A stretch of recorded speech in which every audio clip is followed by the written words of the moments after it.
விழுப்புரம் மாவட்டம் எல்லிச்சத்திரம் அணைக்கட்டு கட்டி முடிக்கப்பட்டு உள்ளதாகவும் விரைவில் திறந்து வைக்கப்படும் எனவும் உயர்கல்வித்துறை அமைச்சர் பொன்முடி தெரிவித்துள்ளார். விழுப்புரம் மாவட்டத்தில் புதிய நகர பேருந்து மற்றும் நடமாடும் கால்நடை மருத்துவ வாகன சேவையை உயர்கல்வித்துறை அமைச்சர் பொன்முடி தொடங்கி வைத்தார்.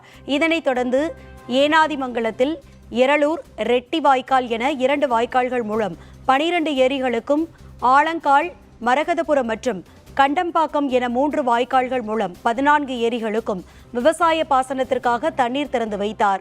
பின்னர் செய்தியாளர்களுக்கு பேட்டி அளித்த அவர், இடிந்து விழுந்த எல்லிச்சத்திரம் அணைக்கட்டு புதிதாக கட்டப்பட்டு உள்ளதாகவும் 1 மாதத்தில் அணை திறந்து வைக்கப்படும் எனவும் அவர் கூறினார்.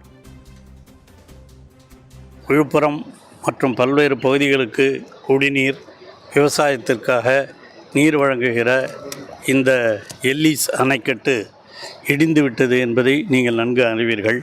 அதை கட்ட வேண்டுமென்று இந்த பகுதி விவசாயிகள் மக்கள் அளித்த கோரிக்கையின் அடிப்படையிலே தமிழக முதலமைச்சர் அவர்களும் அதற்கான உத்தரவை பிறப்பித்து இன்று அந்த அணை, புதிய அணை, பழசே சீர் பண்ணணும்னு சொன்னாங்க. ஆனால் புதிய அணையை கட்டுவதற்கே தமிழக முதலமைச்சர் அவர்கள் ஆணையிட்டு அந்த புதிய அணையும் இன்று கட்டப்பட்டு நிறைவடைந்திருக்கிறது.